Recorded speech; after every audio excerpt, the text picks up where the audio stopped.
let me tell you a little bit about Leda. She's an illustrator. She grew up in New England, where she attended the Massachusetts College of Art and Design in Boston. Yes. And after a wonderful 7 years in Boston, her life took her all the way across the country to Mira's neck of the woods, to California. And was that straight to Sacramento, Leda? Yeah, it was straight to Sacramento at first, and I stayed there for about almost 2 years, like a year and a half, and then my boyfriend got a job in the Bay Area, so we moved again. You had to move to the Bay Area and do some hard time. Yeah, we had to move here to this beautiful Bay Area. Leda's got a fantastic website for an illustrator. I think it's a good model to hold up to all of us as an ideal illustrator's website, where she shows all her many skills and competencies. And I'm going to put that link up. I posted it earlier on the live event page, and you'll see it down. If you scroll down through the chat, you'll see her website, but I'll repost it in just a minute. And then we'll also put the when I introduce Mira, I'll put the link to the Children's Book Academy mega website, which Leda helped to do a lot of the design work and illustration work on. So it's a lot of fun. Leda and Mira work together, and are fans of each other, and so that's how I found out about Leda and her wonderful Photoshop course for children's book illustrators through Mira. So, okay, I want to check quickly with you guys and make sure I'm not too loud, that my voice isn't blasting your eardrums. If you can hear okay. Yeah. Okay. Well, you know I can hear. Soft for me, but yeah. Well, yeah, except Mira can't hear us as well. But if you can hear okay, would you type a Y in your boxes, and I'll see it on the screen here. If you can't hear me say this if you haven't started your video player yet, but if you'll click the player button, you should see the broadcast streaming in real time. Immediately after our workshop tonight, double feature workshop, the recording will be up, and so you'll be able to see the replay. If the live broadcast is driving you crazy, you can come back later and see the whole thing, hopefully a little more smoothly rendered and whatever. So, Leda, I'm going to turn it over to you, and I'm going to sit back and take notes. Sure. Okay, so this is my first time doing a broadcast like this, so bear with me as I get used to it. I'm just going to share my screen, and I'm going to choose this one. And if you guys can confirm, can you see my Photoshop is up now? Yeah, I can see it. But okay, great. I want to make sure it's working, because when I put this up, I can't see the other window. Let me just say quickly, too, for those who haven't been on a Hangout live event before, if things appear to be frozen suddenly, it helps just to refresh your screen, and so just refresh best, Okay, that just wanted to get that. Yeah, okay, so what I have up here is obviously Photoshop, and since that's what I'm going to be talking about. And this is a sketch I did. It's a self-portrait of me with my pigeon ragweed. It was for this project called Meet the Artist, which was a meme that was going around from digital artists. But so I'm just going to show you how I work. And so let's see how to start. So with the Children's Book Academy, you get a really good benefit of working with people and teachers who really, really, really care about you and really care about where you're going to go, and making sure that you are getting as much information as you can, and feeling like you're in a good place to succeed. So we really like helping with that, and that's why we have the interactive Facebook groups, and we check those every day basically, and we have a lot of me, including Mira, and whoever are the co-teachers for Mira's other courses will always check in on that, as well as Mira's assistants, who are so ridiculously helpful. So you always get this really great sense of community with the Children's Book Academy that you don't get at other courses, or online courses specifically, like like lynda.com, which is you just watch videos and you don't actually get to talk to anyone. And while my course offers like tons of videos as well as a lot of text for everyone to read, it's much more interactive and friendly and exciting. So I guess I'll just talk about what I'm going to do. So I'm going to pick a skin color for myself. And this is just my swatches panel that I'm scrolling through here, and I'm going to pick an arbitrary one. And I'm using my brush, and I'm just filling in my skin color. And you'll notice down on the layers panel, I have the sketch layer, which is that brown stuff, and the lines, which are my finished like sort of ink lines. And I put my glasses on a separate layer because I actually wanted them to be purple instead of black, which is what they are in real life. So just a little added thing. And I had done this beforehand if that wasn't obvious already, but I sketched it out with just like, I have this pencil brush, and it's really easy to just be very loose and use the eraser, just erase parts. It's not like a work of art or anything. And if you'll see these little chunks missing here, it's when I take the lasso tool and I can select any area, and with the move tool I can move it around. So Photoshop is like, if if you're like me and you're not a perfect sketcher, like whenever I draw things I can't get it exactly in the right spot most of the time, you know, instead of having to erase it and then redraw it again like in traditional work, Photoshop you can just select it and move it to wherever you want in the drawing. Oh, and there's also the wonderful thing called undo, which is my favorite. It's just Control Z or Command Z if you're on a, whoops, hit save, if you're on a Macintosh. So if I just keep going back, I can just completely undo everything I've done basically. So it's so helpful, like if I make a mark outside of it, or if I do, let's say, the wrong color, like, oh no, I start calling myself a really bright Simpsons yellow, I can just undo it and it's gone. Whereas in traditional work it'd be like the worst mistake ever. So, and I did it again, see? So undo and no problem. So I'm going to continue doing my skin tone a little bit. And so, as I mentioned, there's a lot of video tutorials, and they are sped up a little bit just because I'm not a quick artist. It does take me a little bit of time. So if it were in real time, you'd be very, very, very bored. They take hours. So I have I sped them up a bit so it's a little bit more interesting, but I have a voiceover where I just talk and walk you guys all through exactly what I'm doing and exactly what part of Photoshop I'm using. And then there's a lot of cool features where I can zoom into different parts of the window, which is what I can't do in the Google Hangouts, but it's really fun.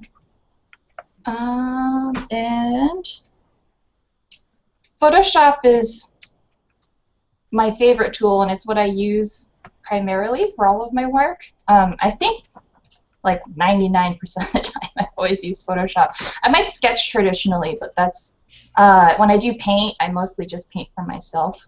There's no pressure. So I like that Photoshop sort of alleviates the pressure for me a little bit, because I know that I can go in and, like, I've gone outside the lines here and I can just erase it very easily and very easily change and manipulate different things. So it's very, very, very helpful. And for people who are, I like to say that I'm a little commitment scared. So if you're a little bit scared of commitment, especially with artwork, like most artists are, I think, Photoshop is a really great tool to have because it gives you so much more freedom to work on other things. And I'm not going to do a very good job with this just because I know I only have half an hour, and it would take me much longer than that, as I've mentioned. So let's say that's a base skin layer. I can rename my layers so that I don't get lost, and I recommend doing this all the time, which is super fun. I can create new layers. I'm going to label this one clothes. And I'm going to pick whatever color I want for a shirt. And I can just start coloring my shirt literally any color that I want. And because it's on a layer that's over the skin layer, you'll notice that these places where I went over the lines, I can just easily cover that up and you wouldn't even know that I painted underneath it. So it's like when you do traditional painting, all your layers of painting will be on top of one another, and it's really good to build up your layers. And with Photoshop, you can do sort of the same thing, but you have a lot more control. And if I wanted to move the layers, it's very easy. I can just move it, and then the skin shows up on top of where I painted the clothes, or move it back, and it's underneath again. Oh, another thing that's really great, if any of you are scared because you are not familiar with Photoshop or computers, don't worry, because the course, the Photoshop course, is basically 2 courses in one. I know Mira wants me to stress that. It's basically 2 courses for the price of 1 course. So you get 1 course, which is the beginning parts. I'm moving my hands and I keep stop drawing, but because I think you can see me. But so yeah, so it's 2 courses in one. The first part really shows you just all of the bits of Photoshop that you would need to know. I also have everyone set Photoshop to look the same, because you can have these things called workspaces. And I have a custom one, but if you set it all to the same workspace, Photoshop will look the same across the board for everyone. So you don't get lost, because I know that's very easy to do. And with computers, they're fairly complicated. So, but yeah, so the first course walks you through. It's especially good for illustrators who are mainly traditional illustrators and who want to just use Photoshop to tweak their traditional work. So if you're a traditional painter, you can use it to tweak your painting. One of the great things that it can do, and this is shown in the first part of the course, so you get it really fast, but let's say if I don't like this color that I've chosen for my shirt, I can really, really, really easily change it by going to an adjustment menu called Hue and Saturation.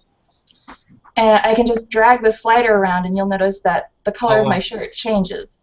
And it can be whatever color I want. I can also change how saturated it is, so I can make like a neon green shirt or a neon yellow, or I could bring the saturation down so it's more of a muted blue or whatever color I decide to change it to. So that's super helpful. So if you painted one of your characters and you actually don't like the dress color you gave them, or even if the skin tone is a little bit too alien, which happens with me a lot, it'll just be a little bit too pink or a little bit too purple or something, you can really easily just do the skin tone, and I can even show that with here, where I could move the skin tone to be a little bit different. You could make an alien where they are just having a completely out of this world skin tone. But so that's something that's very helpful. Another thing is that you can change.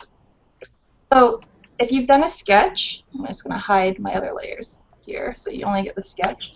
If you've done a sketch and the lines are pretty light, you can do this thing called levels, which I brought up here.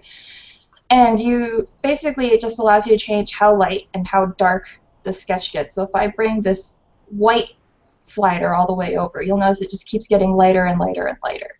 And if I do the same thing with dark slider, it gets darker and darker and darker until it becomes pure black, basically. So if you've done a pencil sketch and you scan it in and it's very gray and not very saturated, or not saturated, but contrasted, which happens a lot because scanners they try very hard, but they're not perfect, you know. No, all scanners will do this, so you can just bring it all the way up and it'll be black like you want it to. Or if you've done ink line work and the ink is showing off as like a gray instead of the pure black that you painted in originally, then you can just make it black in Photoshop. And Leda, I've got a nice question. Joel's already answered it. A text illustrator for Liliana, but she was asking the difference between. Well, first of all, let's just address this for traditional illustrators. Why Photoshop, and then the difference between Photoshop and Illustrator, and the two different Adobe. Sure. So I'll do the difference between Photoshop and Illustrator first, because that's a pretty That's easier for me to explain, I think. So the difference is that Photoshop is, let's see, Photoshop is how is to make things like paintings, which there's variations in the brush, and there's variations in the color, I mean not the colors, but in like the shapes can be easily rough or soft edges. And Illustrator works in these things called vectors.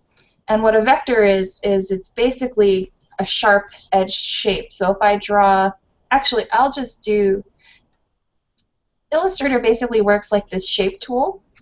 So I'm going to drag and draw an oval. I'll just fill it in with like a bright orange color here. And so what happens with vector work is that you can resize it to any size and the edge will stay the same. And while this does happen in Photoshop, once it's saved as a JPEG, it becomes what's called a raster image. I explained this in the Photoshop course too.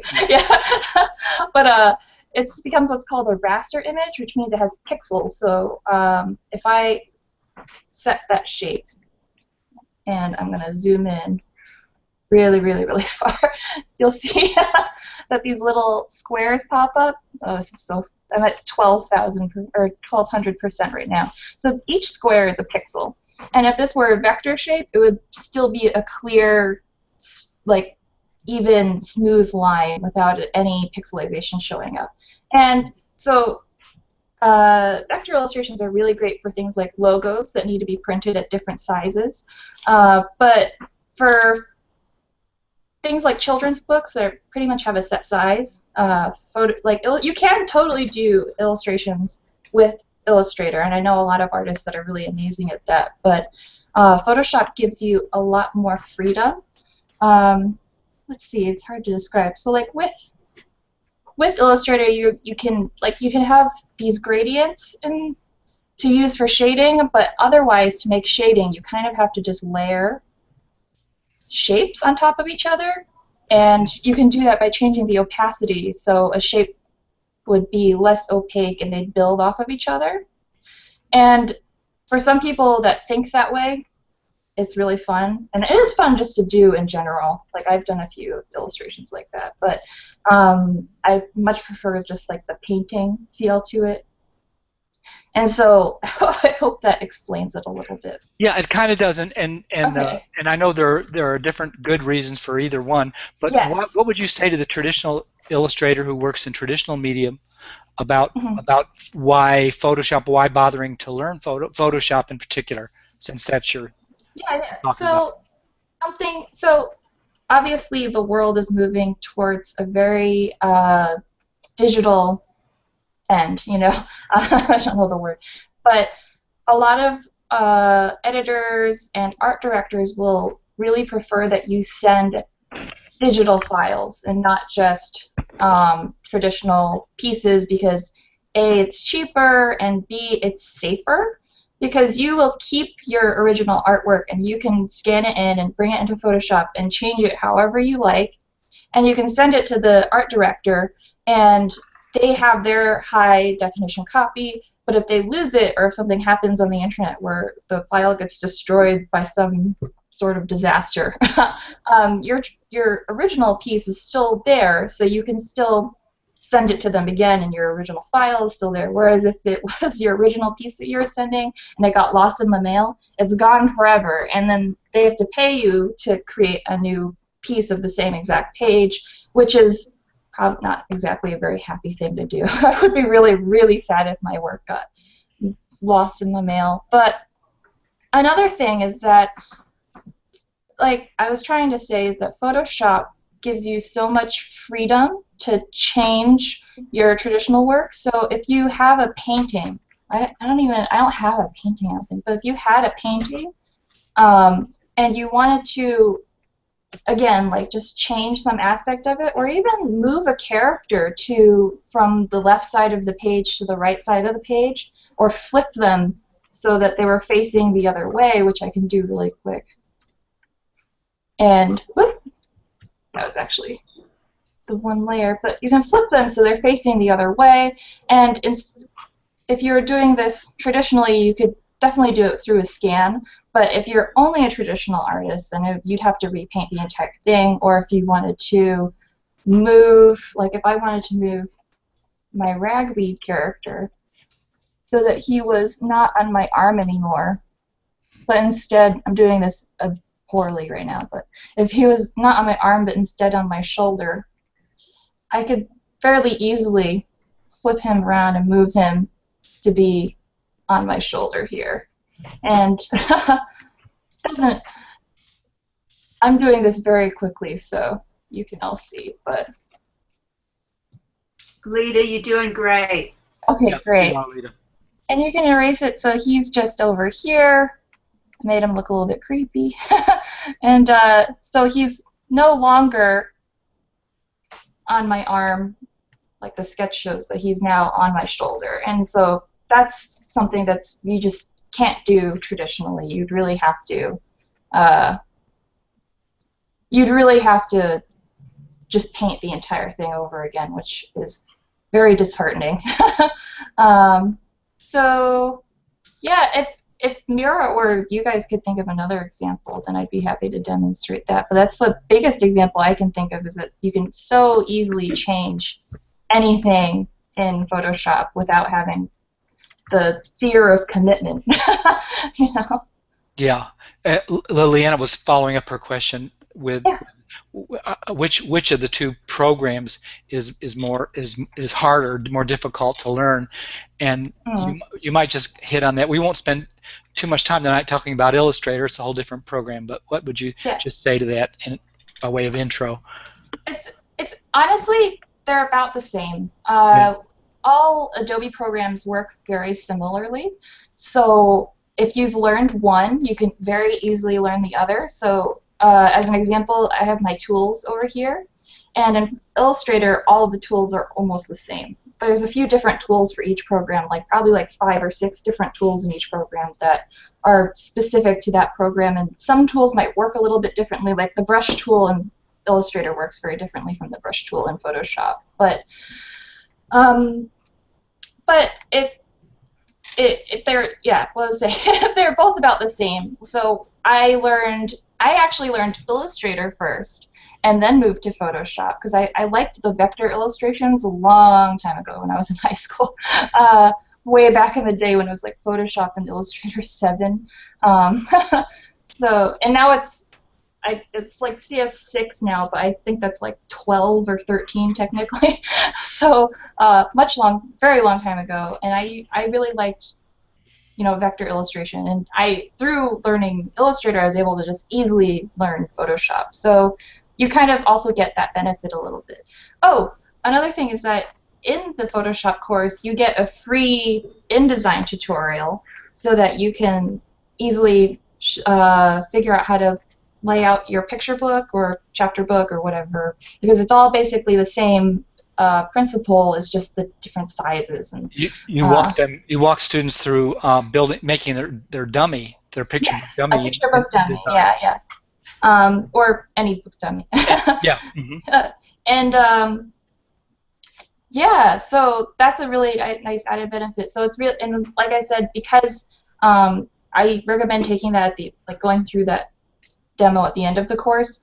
But because you have gone through Photoshop with me, InDesign will be much easier to understand, and I didn't have to spend really any time describing the in-depth nuances of InDesign. Whoops, keep hitting that by accident. Now you're still talking to us about layers, aren't you? And you just moved a layer over with that little pigeon. Yeah, so that would be a layer sort of. Pretty much layers are really absolutely indispensable, and just they make your life so much easier, and that's why I say it in the course too, but I recommend always using many layers. So even just with the minimal stuff that I've done now, I have 1, 2, 3, 6 layers about. I actually would have had more, but I put my hair and my shirt on the same layer by accident. Okay. Which is actually, this is a good example, I guess. It's very easy to move it. I can just select it like this, and then I'm going to do control, or I'm just going to do a cut, and then a paste, and it goes right there, but it's on a separate layer. Yeah. And not with the shirt anymore. So that's like Wow. that's another thing. Love it when that happens. Or when it's easy to move them, at least sometimes. If I've painted too far.